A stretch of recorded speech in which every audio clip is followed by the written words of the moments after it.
Welcome back, ladies and gentlemen, to another episode of The Fantasy Birds. We are back with some more fantasy basketball, buy low, sell high. Getting into the halfway point in the regular season, fantasy football just wrapped up this week, so we are full steam ahead with fantasy basketball. Today we're bringing back some 5 buy low, sell high guys, 3 guys I want to be trading for, and 2 guys I want to be trading away at this current moment in the regular season, given where we predict their values will be landing at the end of the regular season. Let's not waste your time. Let's hop into our 5 buy low, sell high players for fantasy basketball this week. The first guy I want to be trading for right now is Desmond Bane, the shooter for the Memphis Grizzlies. Misses almost a month and a little bit of change with that toe injury, but looks like he's able to recover, comes back. The last 5 games for Bane have been pretty atrocious compared to what we expected from him, given his numbers in the beginning of the regular season. 3-point percentage in these last 5 games, only around 18%. Not something we're accustomed to seeing with such a great shooter in Bane, only recording 6 made 3-pointers in the last 5 games on 32 attempts, so pretty atrocious numbers for such a high caliber player. Not only are the percentages down for Bane, but also the field goal attempts are down, only around 14 field goal attempts in these last 5 games since returning from that toe injury. In the beginning of the year, we were looking at 18 to 20 field goal attempts for Bane, so this should have something to do with getting back into the flow of the game, and if the shots aren't falling, he's not going to be taking as many shots, so not very surprising that his field goal attempts are down in correspondence with that field goal percentage going down. Let's get more into the details with the numbers. I mean, in the beginning of the year, he was averaging right around 21 points a game, 4 rebounds, and 4 assists. And these last 5 games since returning with that toe injury, he's only been around 16 points, 4 rebounds, and 2 assists. So not only is the scoring significantly down, but also those assist numbers. This really makes the mark in the fantasy production we're seeing from him. That first stretch of the regular season, he was putting up nearly 32 to 33 fantasy points a game, depending on your league settings. But as of late, since returning, he's only getting you around 20 to 22 fantasy points. The toe injury did look pretty serious. He sits out for precautionary reasons this past game, so that doesn't worry us too much, just being safe with one of their better players that they're going to rely on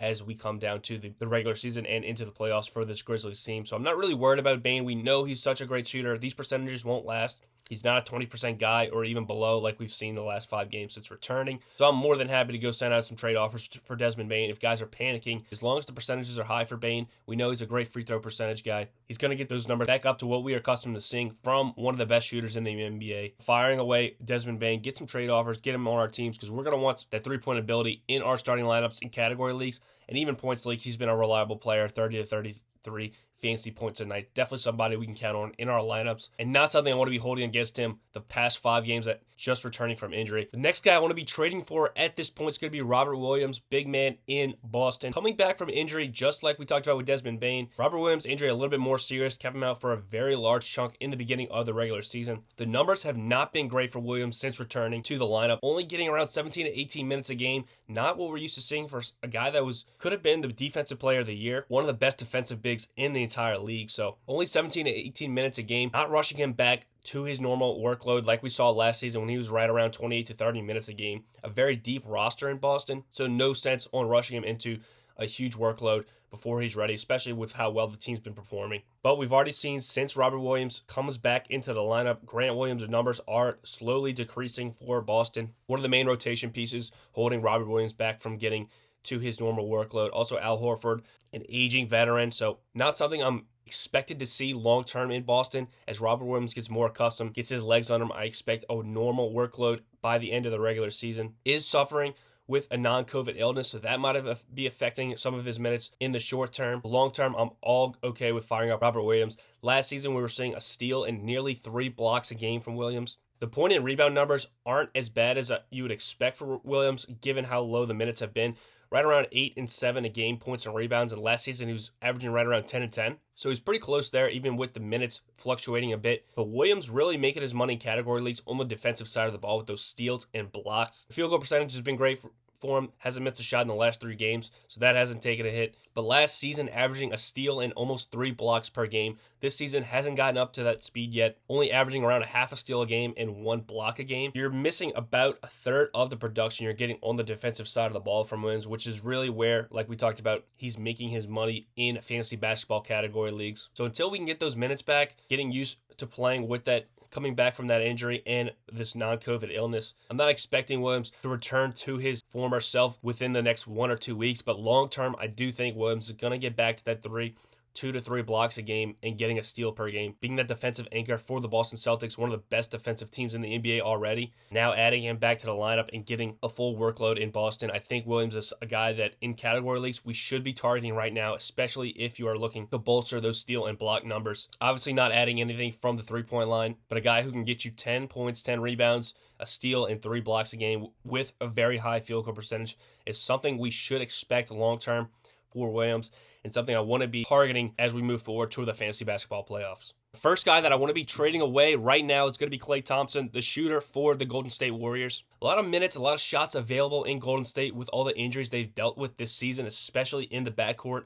Steph Curry missing about a month of the regular season, but also Andrew Wiggins, a very formidable piece in that championship run that they had last season. With a lot of these guys injured, Dante DiVincenzo, Jordan Poole, Klay Thompson, these guys have needed to step up to fill these voids in the starting lineup and some pretty significant bench roles. Over the past 3 games, Klay Thompson has actually been electric for this Warriors team, averaging right around 28 points per game, averaging 5 threes per game made. So for some pretty awesome numbers for Thompson in the past 3 games. Let's not get too excited for Thompson. We know he's not playing any back-to-back, so he's going to hurt you in weekly formats pretty significantly. But in daily lineups, still, you got to factor in he's only going to play around 2 to 3 games a week. Given those back-to-backs, he will not play a single one. Now, let's have some optimism for this Golden State team. They should be getting healthy right around the corner.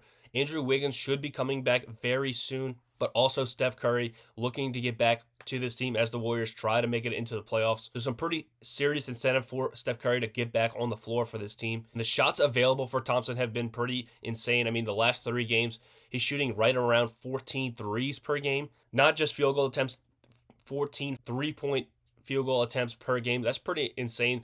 But prior to these 3 games, he's actually only hit 14 threes attempted in a game twice on the season over that. So we can't expect this volume to sustain for Klay Thompson, especially with those guys coming back. Talked about Dante DiVincenzo being a very must-add waiver wire pickup a couple weeks back. He's looked solid, but he had to miss some time as well. So as this team gets back to full strength, I can't expect Thompson to get the same volume that he's going to get in Golden State. The efficiency will still be there. So in category leagues, I'm not ready to panic on a guy who's still going to make 3 to 4 threes per night.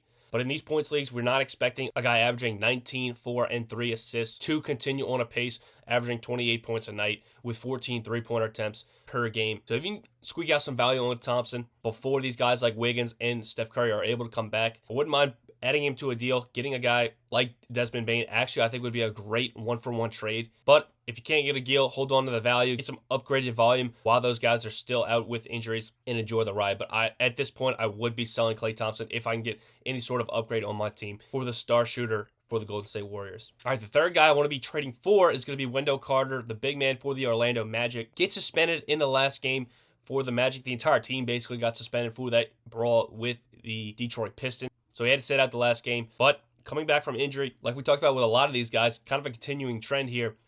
Wendell's numbers haven't been that great. I actually saw him dropped in a number of leagues. You can get the talented big man from Duke. I love trading for him right now. On the season, averaging around 17-8 per game with 30 minutes a game.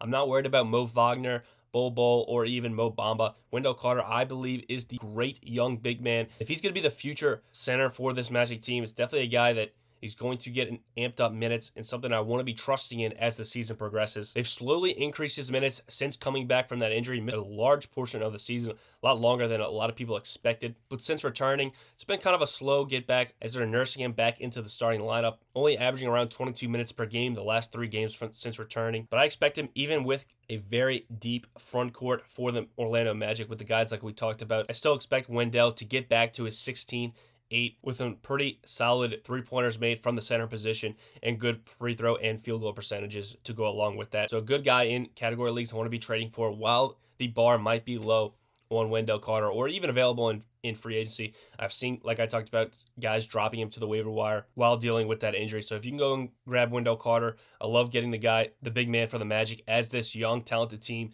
looks to come back to full health and develop some chemistry going forward, building the future for the Orlando Magic. The next guy I would be interested in trading away would be Nic Claxton, the big guy for the Brooklyn Nets. Earlier this season, we were in love with Claxton, adding him on the waiver wire, one of our biggest adds early in the season, so we hope you were able to add him. He's actually been a top 10 big man in the league in category leagues with how well he's been doing in the defensive side of the ball, averaging right around 2.5 blocks per game. This is top 5 in the NBA. The last couple of games for Claxton, the blocks have been absolutely off the charts. I can't expect 12 blocks in the past 2 games to continue going forward, especially if the team is looking to get Ben Simmons more involved in this offense. The new coaching staff has shown they do like Ben Simmons at the 5 small ball occasionally for this team, but with such a hot streak for Claxton on the defensive side of the ball, his minutes have been ramping up. I'm glad we added Claxton early in the season on that waiver wire video, but I'm not expecting him to keep this top 3, top 4 center in category leagues moving forward with how great the defensive side of the ball has been for him in Brooklyn. In points leagues, I think he's a clear sell, only 30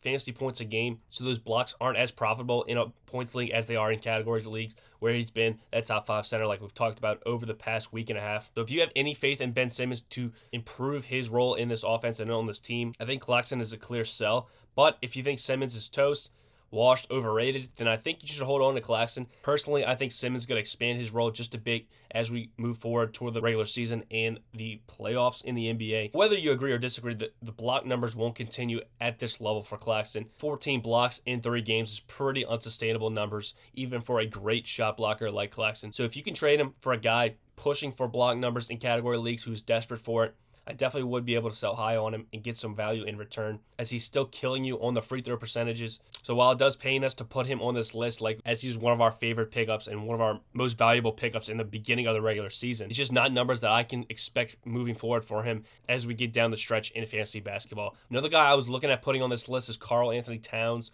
with that calf strain. I think he's going to be back. He should be missing another couple of weeks. His name's actually been put in trade rumors, but I don't see the Minnesota Timberwolves trading their star player. So if you want to make a move for the end of the season in the playoffs in fantasy basketball, Karl Anthony Towns is one of my favorite trade targets at this point, as there's no update on his injury. They originally said 4 to 6 weeks. We're getting into that month range. So it should be a couple weeks before Towns is getting back to practice and getting back into game shape. So if you're a dominant team with a very good record, destined for the fantasy basketball playoffs, Towns is definitely a guy I want to be looking into trading for. But those are the 5 guys I'm looking in buy low, sell high this week in fantasy basketball. Let me know what you think about these guys. If you agree or disagree, love hearing your guys' feedback. Drop any questions you have. I usually get back to all of them pretty quickly. But that's going to do it here. Thank you guys for watching. We'll see you guys next week with another episode of the Fantasy Birds.